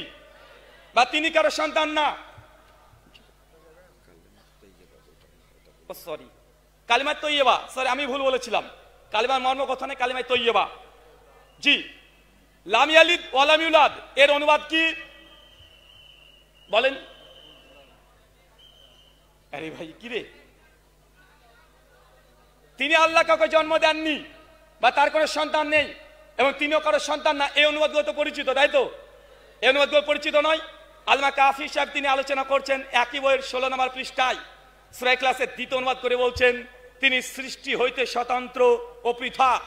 এখন আপনাদের কাছে আমার প্রশ্ন, আমরা শুনে আসলাম যে এই অনুবাদ, এটা নিয়ে কথা বলবো জাস্ট এই অংশটুকু নিয়ে, যে কেন তিনি অনুবাদ করলেন যে লাম ইয়ালিদ ওয়া লাম ইউলাদ, তিনি আল্লাহ সৃষ্টি হইতে পৃথক এবং স্বতন্ত্র। কেন? কারণ গোটা বিশ্ব জগতে যতগুলো ধর্ম আছে আমি যতটা জেনেছি, এক হিন্দুইজম, খ্রিস্টানিটি, ইহুদি এবং 4-5টা ধর্মের গড প্রসঙ্গে যে কনসেপ্ট, সব চাইতে যেখানে তারা পদস্খলন হয়েছে শুধুমাত্র এই জায়গাতে এসে যে তিনি সৃষ্টি হইতে স্বতন্ত্র এবং পৃথক। কেন? চলেন একটা উদাহরণ দিই। আচ্ছা, পৃথিবীতে হিন্দুইজম একটা ধর্ম আছে, আছে না? তাদের ধারণা যে গোটা বিশ্ব জগৎ ঈশ্বর সৃষ্টি করেছেন। এখন সৃষ্টি তিনি কিভাবে করলেন? কারণ যিনি স্বয়ং ঈশ্বর, যিনি আল্লাহ হবেন, তিনি প্রথম, তিনি শেষ, তিনি ছাড়া অস্তিত্বে কিছু একটা সময় ছিল যে ছিল না। ভাই এটা হচ্ছে কি হচ্ছে না? আল্লাহ ছাড়া এমন একটা সময় সৃষ্টিবিহীন আল্লাহ ছিল কি ছিল না? আরো জোরে, ছিল কি ছিল না? এখন অমুসলিমরা এই প্রশ্নের জবাব দিতে পারেনি। যখন গ্রিক দার্শনিকরা এসে প্রশ্ন করলেন যে ধরে নিলাম যে একজন স্রষ্টা এই সৃষ্টির জন্য দরকার আছে, গ্রিক দার্শনিকরা প্রশ্ন ছুড়ে দিল সবার উপরে, তাহলে বলেন যদি স্রষ্টা থাকাই লাগবে, কিন্তু একটা সময় ছিল শুধু স্রষ্টা একাই ছিল, কোনো সৃষ্টি ছিল না, তো স্রষ্টা যে সৃষ্টি করলেন কোথা থেকে সৃষ্টি করেছেন? কথাকে বুঝতে পারলে প্রশ্ন? মানে একটা সময় শুধু আল্লাহ ছিল আর অন্যকে ছিল? হ্যাঁ, হুয়াল আউয়ালু, তিনিই ছিলেন প্রথম, আল্লাহ তো সৃষ্টি পরে করেছেন। তো অমুসলিমদের কাছে যখন প্রশ্ন আসলো যে স্রষ্টা ছিল বুঝলাম, কিন্তু স্রষ্টা যে সৃষ্টি করলেন, সৃষ্টি করার জন্য পদার্থ লাগে কি লাগে না? ম্যাটার লাগে কি লাগে না? লাগে। তো এই সৃষ্টি ঈশ্বর কি দিয়ে করলেন? যখন ধার্মিকদের কাছে প্রশ্ন এসেছে তারা পরিষ্কারভাবে মুখ বন্ধ করে দিয়েছে যে এর উত্তর কি হতে পারে, যে আল্লাহ সুবহানাহু ওয়া তাআলা একটা সময় ছিল, তিনি ছাড়া কিছু ছিল না, যা ছিল শুধুমাত্র আল্লাহর অস্তিত্ব বিদ্যমান। তা আল্লাহ যে সৃষ্টি করলেন তিনি সৃষ্টি কি দিয়ে করেছে, এই প্রশ্ন যখন এসেছে তখন অমুসলিমরা প্রত্যেকেই এর জবাব দিতে বিভ্রান্ত হয়ে আকীদা গলত করে দিয়েছে। তারা বলেছে সৃষ্টির জন্য যেহেতু পদার্থ দরকার, এই জন্য স্রষ্টাই নিজেই নিজের অংশ হিসাবে গোটা বিশ্ব জগৎকে তিনি সৃষ্টি করেছেন। কথা বুঝতে পারলেন না মনে হয়? এটা একটু গভীর আলোচনা। গোটা বিশ্ব জগতে যতগুলো ধর্ম দাঁড়িয়ে আছে শুধুমাত্র এটাই যে গোটা সৃষ্টি জগৎ যা দেখছেন সবগুলো আল্লাহর অংশ। কার অংশ? কার অংশ? এই জন্য শ্রীমদ্ ভাগবত গীতা দেখবেন, হিন্দু দাদাদের গ্রন্থ, 4th অধ্যায় শ্লোক নম্বর 7 এবং 8 তাদের কনসেপ্ট তারা বলছে। শ্লোক পড়বো? পড়ে যাবে? ইমাম বুখারী সহিহ বুখারীতে কিতাবুত তাফসীর হাদিস না 3635, সহিহ বুখারী হাদিস না 4556, কিতাবুল আম্বিয়া, সহিহ বুখারী কিতাবুল হুদুদ হাদিস না 6119। আল্লাহর নবী আলাইহিস সালাম একজন ইহুদি ব্যক্তি একটা নারী আর পুরুষকে ইহুদিরা রাস্তাতে মারতে মারতে নিয়ে চলে যাচ্ছে। আল্লাহ নবী তাকে ডাকলেন, কি অপরাধ, তাকে মারছে কেন? সঙ্গে সে ইহুদি পণ্ডিতরা বলছে এই নারী আর এই পুরুষ দুজন জেনা করেছে। আল্লাহ নবী জবাব দিয়ে বলছে জেনা যখন করেছে তো মারছো কেন তাদেরকে? তোমাদের তাওরাতে, তোমাদের শাস্ত্রে কি রজমের ব্যাপারে কিছু করা আছে, বলা আছে? ইহুদিরা অস্বীকার করছে যে না, আমাদের শাস্ত্রের রজমের কোনো আয়াত নেই, কোনো ভার্স নেই। যখন এই কথা বলেছে তখন আব্দুল্লাহ বিন সালাম নবমুসলিম, একজন খ্রিস্টান পণ্ডিত, তিনি মুসলিম হয়েছে, নবীকে বলছে আল্লাহ নবী ওনারা মিথ্যা কথা বলছে, আমি তাওরাত পড়াচ্ছি, তাওরাতে রজমের আয়াত আছে। আল্লাহ নবী বললেন তাওরাত নিয়ে আসো। তার সামনে তাওরাত নিয়ে আসা হলো। আল্লাহ নবীর সামনে এসে আব্দুল্লাহ বিন সালাম সঙ্গে সঙ্গে বলছে তাওরাত পড়ো। ইহুদিরা তাওরাত পড়ছে, পড়তে পড়তে পড়তে পড়তে যখনই রজমের আয়াত এসেছে হাত দিয়ে ঢেকে রেখেছে। কথা বুঝতে পারলেন না মনে হয়? যখনই তওরাত পড়ছে, কিন্তু রজমের আয়াত যখন চলে এসেছে হাত দিয়ে রেখে দিয়েছে, দিয়ে বলছে কই রজম তো আমাদের তওরাতে নেই, তোমরা মিথ্যা কথা বলছো। আব্দুল সালাম হচ্ছে ইয়া রাসূলুল্লাহ, ওনাকে হাত তুলতে বলেন, হাত তুলতে বলেন। যেমন হাতটা তুলেছে ওই জায়গাতেই জেনাকারীকে পাথর মেরে হত্যা করতে হবে, রজম করতে হবে, ওই আয়াত জল জল করে উঠেছে। তার মানে ইহুদিদের প্রথম থেকে স্বভাব ছিল সত্যকে গোপন করা। এই জন্য শাইখুল ইসলাম ইবনে তাইমিয়া রাহিমাহুল্লাহ তার জবাবুস সহিহ খ্রিস্টানদের বিরুদ্ধে 788তে মৃত্যুবরণ করেছে। তিনি কমপক্ষে 3 খণ্ডের 1500 পৃষ্ঠা খ্রিস্টান ধর্মকে রদ করে তিনি আলোচনা করার পূর্বে এই হাদিস পেশ করেছে যে অমুসলিমকে যখন দাওয়াত দিতে যাবে, তারা যদি ইসলামের কালেমাকে যদি অস্বীকার করে, আল্লাহ তৌহিদকে যদি অস্বীকার করে, সেই সময় তাদের শাস্ত্র, তার ধর্মগ্রন্থ আপনি ব্যবহার করে তাদেরকে দাওয়াত দিতে পারবেন। জওয়াবুস সহিহ মুকদ্দমাতে স্পষ্টভাবে এই হাদিসকে তিনি নকল করে তিনি এখান থেকে ইস্তেদলাল করেছেন। তাই চলেন শ্রীমদ্ ভগবদ গীতা অধ্যায় নম্বর 4 শ্লোক নম্বর 7 এবং 8 শ্রীকৃষ্ণজি তিনি বলছেন, ইয়াদা ইয়াদাহি ধর্মস্যে গ্লানির্ভাবতি ভারতা অভ্যুত্থানম ধর্মস্যে তদাত্মানম সৃজামিহাম পরিত্রাণায় সাধূনাং বিনাশাচাই দুষ্কৃতম ধর্ম সংস্থাপনায় সম্ভাবমি যুগে যুগে। কিছু বুঝেছেন? বাংলা মানে ইয়াদা ইয়াদাহি ধর্মস্যে গ্লানির্ভাবতি ভারতা, যখন ধর্মের মধ্যে অধর্ম নেমে আসবে, যখন ধর্মের মধ্যে অধর্ম নেমে আসবে, মানুষ পাপ অন্যায় অত্যাচারের মধ্যে নিমজ্জিত হবে, যখন ধর্মকে মানুষ ধ্বংস করে দিয়ে মন গড়া কথাবার্তা বলতে শুরু করবে, শ্রীকৃষ্ণজি গীতাতে দাবি করছে 8 নম্বর শ্লোকে, পরিত্রাণায় সাধূনাং, সাধু মানুষকে রক্ষা করতে, বিনাশাচায় দুষ্কৃতম, আর খারাপ মানুষকে ধ্বংস করতে, ধর্ম সংস্থাপনায়, আর ধর্মকে রক্ষা করতে প্রত্যেক যুগে তিনি আবির্ভূত হবেন। হিন্দু দাদাদের দাবি যে স্বয়ং ঈশ্বর, যে ধর্মের মধ্যে অধর্ম নামে সঙ্গে সঙ্গে ঈশ্বর আসমান থেকে, ওই জগৎ থেকে তিনি এই জগতের সঙ্গে ঈশ্বর চলে আসে। কি চলে আসে? এটা কি চলে আসছে? মানে স্রষ্টা সৃষ্টির মধ্যে চলে আসছে, মানুষের রূপ ধারণ করে চলে আসছে। ইসলাম হচ্ছে প্রথম থেকে এটাকে খণ্ডন করেছে। আপনাকে পরিষ্কারভাবে অমুসলিমকে দাওয়াত দেওয়ার পূর্বে তাকে এটুকু বুঝাতে হবে যে আল্লাহ সুবহানাহু ওয়া তাআলা কখনোই তিনি সৃষ্টির মধ্যে বা সৃষ্টির কোনো অংশ নয়। কারণ হিন্দু দাদারা মনে করছেন এই মানুষ, আমি আপনি সব আল্লাহর অংশ। কি অংশ কথা বলেন? সব আমরা কি আল্লাহর অংশ। আর এখান থেকে খ্রিস্টানরা বলেছে স্বয়ং তিনি ঈশ্বরের পুত্র, স্বয়ং তিনি ঈশ্বরের পুত্র। আবার কেউ বলছে যে না, ঈশ্বর স্বয়ং মানুষের মধ্যে প্রবেশ করছে। যদি দাওয়াত দিতে যান, প্রথম হচ্ছে আল্লাহ সুবহানাহু ওয়া তাআলার সিফাত, আল্লাহ তৌহিদ, এই দুটো দাওয়াত আগে হবে। কোরআন মাজিদ এটা দাওয়াতের মূল জায়গা। কি বলেন তো? অনেকে বলেন যে ভাই সংস্কৃত কিভাবে শিখবো, সংস্কৃত আমি তো জানি না, ভাই আমাকে সংস্কৃত শেখাবেন। ভাই একটা দাওয়াত সেন্টার খোলেন যেন অমুসলিমদেরকে আমরা দাওয়াত দিতে পারি। আমার মূল কথা হচ্ছে এটা, দাওয়াত দেওয়ার পূর্বে অমুসলিমদের গ্রন্থ ঘাটাঘাটির পূর্বে কমপক্ষে কিতাবুত তাওহীদ আব্দুল ওয়াহাব নাসির রাহিমাহুল্লাহ এই বইটা আপনার জন্য পড়া আগে জরুরি।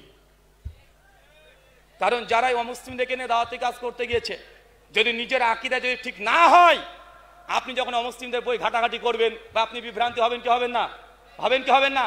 আগে হবেন। তাই যদি দাওয়াত দিতে যান, আগে আপনাকে আকীদার উপরে মজবুতি নিতে হবে।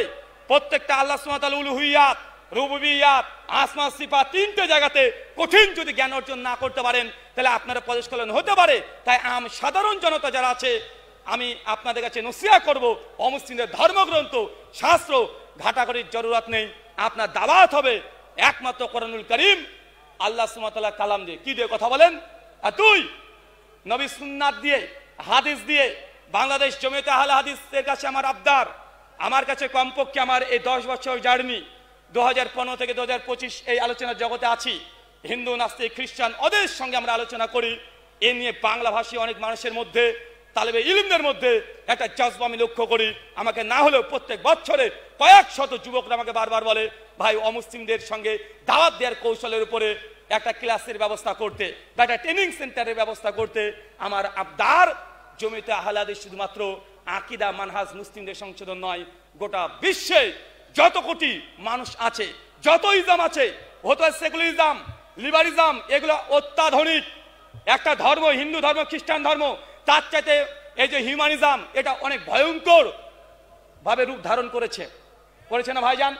স্কুল ইউনিভার্সিটিতে সবাই বলছে, যদি বলেন যে ভাই তুমি কি মুসলমান, তুমি কি হিন্দু, পাশাপাশি তারা যে মতবাদ প্রচার করছে হিউম্যানিজম, আমাদের ধর্ম হচ্ছে মানবতার ধর্ম, বা প্রচার করছে কি করছে না? একটা হিন্দুরা পরিষ্কার ধর্মের মধ্যে আছে, খ্রিস্টান ধর্মের মধ্যে আছে, কিন্তু আধুনিক যত মতবাদ আছে, ফ্যামিনিজম বলেন, লিবারিজম বলেন, সেকুলারিজম বলেন, কমিউনিজম বলেন, সবগুলো এক একটা ইসলামের জন্য চ্যালেঞ্জ। তাই আধুনিক যতগুলো মতবাদ আছে এবং পাশে যে যত ধর্ম আছে, সমস্ত ধর্মের মধ্যে ইসলাম যে একমাত্র আল্লাহ জীবন ব্যবস্থা, কেন আর বাকি যত মতবাদ ইসলাম দর্শন আছে তাদের যে কতি কমে আছে বা দুর্বলতা আছে, এর জন্য যুবকরা অনেকে জানতে চায়। আমি আগ্রহী, যতটা আমি জেনেছি হিন্দুইজম, খ্রিস্টান ধর্ম এবং ইহুদি ধর্ম, লিবারেজম, ফ্যামিনিজম, সেকুলারিজম, এগুলো নিয়ে যতটুকু পড়াশোনা করেছি, আমি মনে করি পৃথিবীতে কোনো ব্যক্তি নেই, হোক ইহুদি, হোক খ্রিস্টান, হোক মুসলিম, ইসলামের কথা যখন আমরা বলবো, ইসলামের বিরুদ্ধে সে অবস্থান নিয়ে ইসলামকে ভুল প্রমাণ করা এটা সম্ভব নয়, এটা কোশ্চেন করা সম্ভব নয়। তাই এইটা আমি আগ্রহ প্রকাশ করছি। বাংলা ভাষায় অনেক মানুষ আছে, এই নতুন মতবাদগুলো আর পৃথিবীর বিভিন্ন ধর্মের ব্যাপারে কমপক্ষে জানা বোঝার জন্য জমিয়তে আহলে হাদিস বাংলাদেশের পক্ষ থেকে একটা অ্যারেঞ্জ করা হোক, হতে পারে সেটা দাওয়া ট্রেনিং সেন্টারের মাধ্যমে 2 মাস, 3 মাস, 4 মাস যারা দাওরা পাস করেছে, অন্তত পক্ষে অন্য ধর্ম সম্পর্কে কিভাবে দাওয়াত দিতে হয়, তাদের ধর্মের কোথায় দুর্বলতা আছে, কোথায় সমস্যা আছে, কিভাবে তাদেরকে বুঝাবেন, এই কৌশলগুলো আমাদের উচিত। কেননা আমরা দেখেছি যারা আমাদের বাইরে আছে তারা এই কাজগুলো গোটা বাংলাদেশে, বিশেষ করে ঠাকুরগাঁও, পঞ্চগ্রাম, দিনাজপুর, কুষ্টিয়া, আমার জানা মতে কুষ্টিয়াতে গত 2015 থেকে 2020 সাল পর্যন্ত মাত্র 5 বছরে 10,000 মুসলমানকে খ্রিস্টান বানিয়ে নিয়েছে। এই জায়গাতে কাজ করতে হবে। আমরা বিদেশ থেকে এসে 2 দিন 1 দিনে ওয়াজ করে আমাদের কাজ করা সম্ভব নয়। তাই জমিয়তে আহলে হাদিসের তরফ থেকে যেসব দিনী ভাইরা আছেন, অমুসলিম যারা হয়ে গেছে অথবা অমুসলিমকে কিভাবে দাওয়াত দিতে হবে, এর জন্য রীতিমতো একদম প্র্যাকটিস করে রেডি হয়ে মাঠে নেমে যারা মুরতাদ হয়ে গেছে তাকে দিনে ফিরিয়ে আনা, এবং যারা অমুসলিম আছে ওদেরকে নতুন করে কালেমা দাওয়াত দিয়ে, আমাদের এটা দাবি জমিয়তে আহলে হাদিস বাংলাদেশের তরফ থেকে। একমত না দ্বিমত? কারণ আমাদের সব জায়গায় কাজ হচ্ছে, আলহামদুলিল্লাহ সব জায়গায় কাজ হচ্ছে। আমরা বিক্ষিপ্তভাবে অনেকে কাজ করছি অমুসলিমদের কাছে, কিন্তু আমাদের কোনো ফাউন্ডেশন নাই। আমি ব্যক্তি একজন একা একা কাজ করছি, আমার ওপরে কেউ নাই। আপনি একা একা কাজ করছেন, নেতৃত্ব দেওয়ার কেউ নেই, বিশেষ করে এই ফিল্ডে। তাই একটা আমরা চাচ্ছি যে এখানে একটা ফ্যাকাল্টি খোলা হোক, যেখানে বাংলাদেশের প্রত্যেক জেলাতে কমপক্ষে 10 জন আমরা যুবক তরুণ পাই, যারা অমুসলিমদের ব্যাপারে এক্সপার্ট হবে এবং তারা আলোচনা করে বিভিন্নভাবে অমুসলিমকে ইসলামে নিয়ে আসা এবং খ্রিস্টানদের তৎপরতাকে বাংলাদেশ থেকে উচ্ছেদ করার জন্য নতুন করে আমাদের আবারও দাওয়াতি ময়দানকে প্রসারিত করতে হবে। আল্লাহ সুবহানাহু ওয়া তাআলা তুমি আমাদের এই দাবি তুমি কবুল করে সকলে পড়ি আমিন। এই বলে আজকের মতো আলোচনা আমার শেষ করলাম। ওয়ামা আলাইনা ইল্লাল বালাগ। আসসালামু আলাইকুম ওয়া রাহমাতুল্লাহি ওয়া বারাকাতুহু।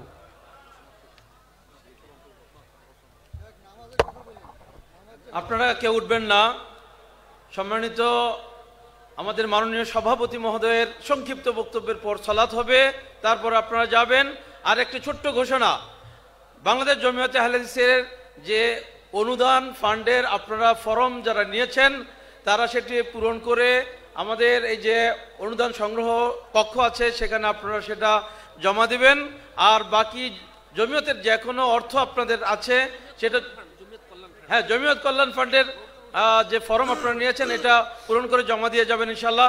এখন আপনাদের সামনে বক্তব্য নিয়ে আসছেন আজকের সমাপ্তি ভাষণ মাননীয় জমিয়ত সভাপতি অধ্যাপক ডক্টর আব্দুল্লাহ ফারুক হাফিজাহুল্লাহ। ফালিয়াতাফাদ্দাল মাশকুরা। আসসালামু আলাইকুম রাহমাতুল্লাহ। আপনাদেরকে শুধু ধন্যবাদই জ্ঞাপন করব, তবে অবশ্যই একটি কথা বলবো যে আপনারা এখানে বিভিন্ন ভাষায় যে মূল্যবান বক্তব্য শুনলেন, আপনাদের স্কিল, দক্ষতা, যোগ্যতা অনেক গুণে বেড়ে গেছে আলহামদুলিল্লাহ, বিশ্বাস করি আলহামদুলিল্লাহ। তো আলহামদুলিল্লাহ সাথে আপনাদের স্বতঃস্ফূর্ত অংশগ্রহণ 2 দিন ব্যাপী একটি ব্যতিক্রম ধর্মী আন্তর্জাতিক ইসলামী মহাসম্মেলন আল্লাহর রহমতে আমরা আপনাদের উপহার দিতে পেরেছি। আমরা প্রথমত আল্লাহর শুকর আদায় করি। আপনারা এশার সলাতে জামাতে সলাত আদায় করে তারপর যাবেন, রাস্তায় যাবেন, সলাতটা কাজা হয়ে যাবে। তো আমি আজকে শুধুমাত্র ঘোষণাপত্র, তার আগে একটা কথা বলতে চাই। একটি কথা প্রকাশ পেয়েছে, প্রত্যেকের দাবি উঠে এসেছে যে আমাদের মধ্যে একটা ঐক্য সংহতি দরকার। এই যে আহলে হাদিসরা বিক্ষিপ্তভাবে যেভাবে ঘোরাফেরা বিভিন্ন দলে বিভক্ত, আমরা অচিরা ইনশাল্লাহ সরওয়ার্দী উদ্যানে একটা আন্তর্জাতিক মহাসম্মেলন মহামিলন মিলে আমরা সকল আহলেকে মিলে আমরা করবো ইনশাল্লাহ। তবে আমি শুধু ঘোষণাপত্র বলতে চাই, এক হচ্ছে তাওহীদ ও আকীদার সংস্কার প্রয়োজন বাংলাদেশে। প্রতিটা ঘরে ঘরে সমাজে সমাজে তাওহীদ ভিত্তিক সমাজ গড়তে হবে, কুসংস্কার দূর করতে হবে। 2 নাম্বার, মুসলিম জীবনে সুন্নাহর অনুসরণের গুরুত্ব। এটা আমাদের বিশ্বনবীর সুন্নাহর আমাদের পুঙ্খানুপুঙ্খানুরূপে প্রতিটা সুন্নাহর উপর আমাদের আমল করতে হবে। 3 নাম্বার, মুসলিম জীবনে আপনার সহি দাওয়াত ও তাবলীগের সম্প্রসারণ। দাওয়াত হতে হবে আলা মিনহাজে নবুয়া, সাহাবা কেরামের মানহাজে, আম্বে কেরামদের মানহাজে। ওই জয়ীব জাহালার ভিত্তিহীন দাওয়াত চলবে না। শিক্ষা সংস্কার, শিক্ষাকে পৌত্তলিকতা মুক্ত করতে হবে, শিক্ষাকে আপনার মান সম্পন্ন করতে হবে, গুণগত শিক্ষা বাংলাদেশে চালু করতে হবে। 5 নাম্বার, সামাজিক উন্নয়ন ও নৈতিকতা বোধ, রাষ্ট্র সংস্কার।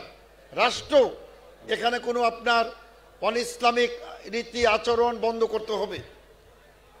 আন্তর্জাতিক সম্পর্ক বৃদ্ধি, আমাদের পারস্পরিক সহযোগিতা এবং মুসলিম সংহতির উপর আমরা গুরুত্ব প্রদান করতে চাই।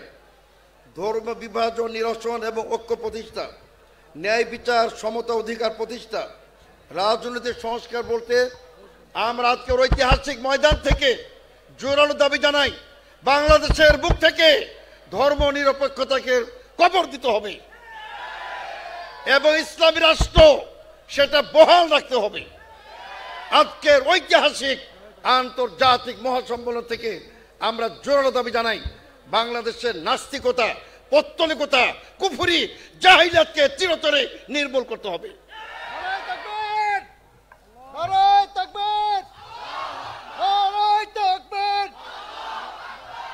সম্মানিত তাওহীদবাদী সুধীবৃন্দ, আমরা আপনাদের প্রতি কৃতজ্ঞতা জ্ঞাপন করি, আবার ধন্যবাদ জ্ঞাপন করি। আপনারা সমগ্র বাংলাদেশ থেকে, প্রত্যন্ত অঞ্চল থেকে ঢাকা অভিমুখে রওনা দিয়ে আমাদের আন্তর্জাতিক মহাসম্মেলনকে যেভাবে সাফল্য মণ্ডিত করেছেন, আল্লাহ রাব্বুল আপনাদেরকে উত্তম প্রতিদান করবেন ইনশাআল্লাহ। এবং আগামী মহাসম্মেলন আরো আন্তর্জাতিক মানের হবে ইনশাআল্লাহ।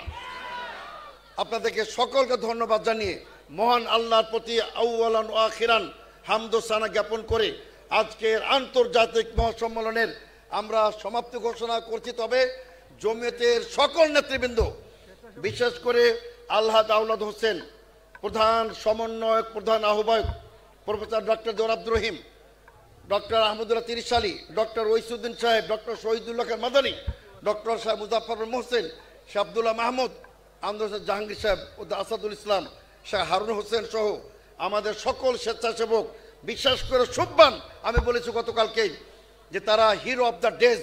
তারা আপনার এই দিনের বর্তমানে 2 দিনের তারাই হিরো।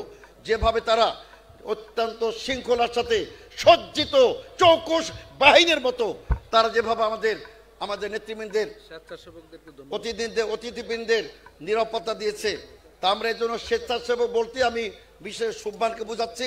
সকল স্বেচ্ছাসেবক বীর এবং বিশেষ করে ঢাকা জেলা তার যেভাবে সুচারুরূপে আপনাদের আপ্যায়নের অতি চিপ রেটে সুলভ মূল্যে তারা ব্যবস্থা করেছে, আলহামদুলিল্লাহ।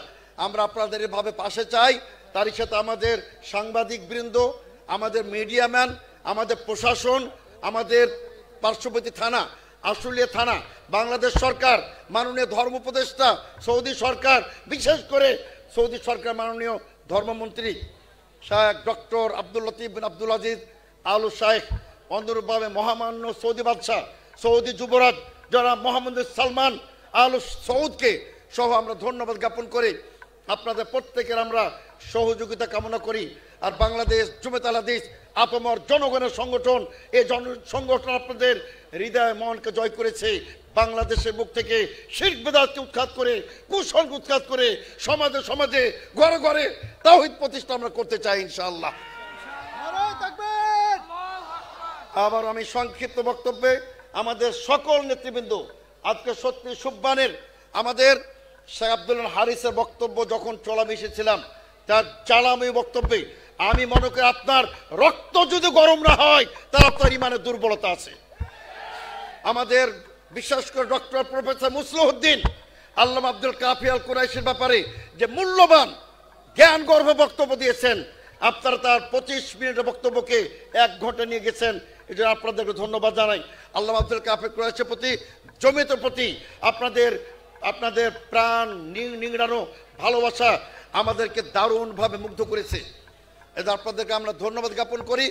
আমরা আমাদের সকল নেতৃবৃন্দ, প্রফেসর ডক্টর মুসলিউদ্দিন, ওসমান গনি, আব্দুল্লাহ মাহমুদ, তারা আপনার রাতভর, আমাদের সেক্রেটারি জেনারেল এখানে তিনি এয়ারপোর্টে থাকার কারণে তিনি সর্বদা ছিলেন, তিনি গত রাতে এখানে যাপন করেছেন, তিনি আপনার যান নাই, সার্বক্ষণিক তিনি এখানে গভীরভাবে পর্যবেক্ষণ করেছেন। আমাদের শাহ ডক্টর মুজাফফর বিন মোহসিন, মাওলানা নুরুল ইসলাম আমাদের কেন্দ্রীয় এতিমখানা পরিচালক, তার আমরা প্রাণ খুলে তার জন্য দোয়া করি, আল্লাহ পাক রব্বুল আলামিন তাকে সুস্থতা দান করুন। মডেল মাদ্রাসার শিক্ষক ইয়াকুব বিন আব্দুল সালাম মাদানী, এবং আমরা প্রত্যেকে ধন্যবাদ, বিশেষ করে প্রফেসর ডক্টর আহমদুল্লাহ তিরিশালী, শাহ মাসুদুল উমরি, সেই আপনার 5 রুখি থেকে তিনি এখানে রাত্রি যাপন করেছেন।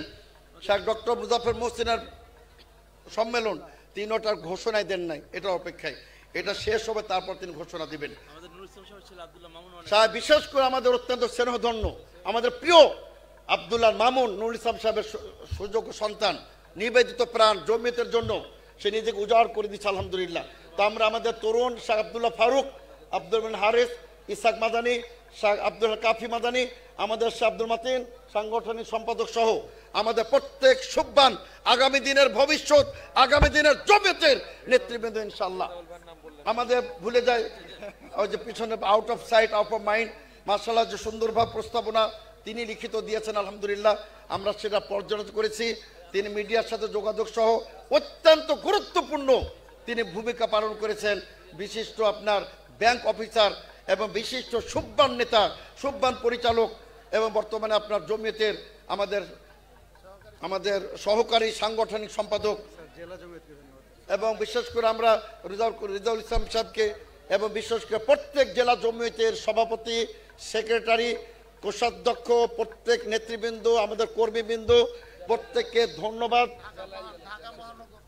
এবং ঢাকা মহানগরকে বিশেষ করে আমি আবার বলবো, ঢাকা মহানগর বলতে আবার আওলাদ হোসেন আর জাহাঙ্গীর ভাই এবং ইহসানুল্লাহ, প্রত্যেকে আমরা আমাদের হাফেজ অসীম সজীব, প্রত্যেক আলহামদুলিল্লাহ, আল্লাহ পাক রব্বুল আলামিন আমাদের এই মহাসম্মান কবুল করুন।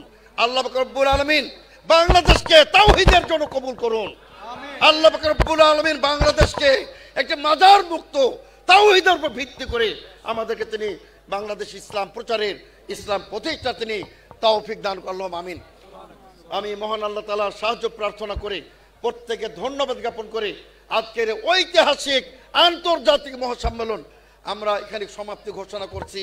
সুবহানাকা আল্লাহুম্মা ওয়া বিহামদিকা আশহাদু আল্লা ইলাহা ইল্লা আনতা আস্তাগফিরুকা ওয়া আতুবু ইলাইক। আসসালামু আলাইকুম ওয়া রাহমাতুল্লাহি ওয়া বারাকাতুহু। আপনার ইশার সালাত পড়ে তারপর যাবেন। আজান হবে, এখন আজান দেওয়ার কি বলা আছে? আজান দিয়ে দেন, তাড়াতাড়ি আজান করতে বলছি। হ্যাঁ যা যা স্যার, আমি তো যাওয়া শুরু করতে, গরম না হলে কিন্তু নিচে নিচে। আসসালামু আলাইকুম ওয়া রাহমাতুল্লাহি ওয়া বারাকাতুহু। আপনার ইশার সালাত পড়ে তারপর যাবেন। এখন আজান হবে, এখন আজান দেওয়ার কি বলা আছে? আজান দিয়ে দেন, তাড়াতাড়ি আজান করতে বলছি। হ্যাঁ যা যা স্যার, আমি তো যাওয়া শুরু করতে, গরম না হলে কিন্তু নিচে নিচে। আসসালামু আলাইকুম ওয়া রাহমাতুল্লাহি ওয়া বারাকাতুহু। আপনার ইশার সালাত পড়ে তারপর যাবেন। এখন আজান হবে, এখন আজান দেওয়ার কি বলা আছে? আজান দিয়ে দেন, তাড়াতাড়ি আজান করতে বলছি। হ্যাঁ যা যা স্যার, আমি তো যাওয়া শুরু করতে, গরম না হলে কিন্তু নিচে নিচে। আসসালামু আলাইকুম ওয়া রাহমাতুল্লাহি ওয়া বারাকাতুহু। আপনার ইশার সালাত পড়ে তারপর যাবেন। এখন আজান হবে, এখন আজান দেওয়ার কি বলা আছে? আজান দিয়ে দেন, তাড়াতাড়ি আজান করতে বলছি। হ্যাঁ যা যা স্যার, আমি তো যাওয়া শুরু করতে, গরম না হলে কিন্তু নিচে নিচে। আসসালামু আলাইকুম ওয়া রাহমাতুল্লাহি ওয়া বারাকাতুহু। আপনার ইশার সালাত পড়ে তারপর যাবেন। এখন আজান হবে, এখন আজান দেওয়ার কি বলা আছে?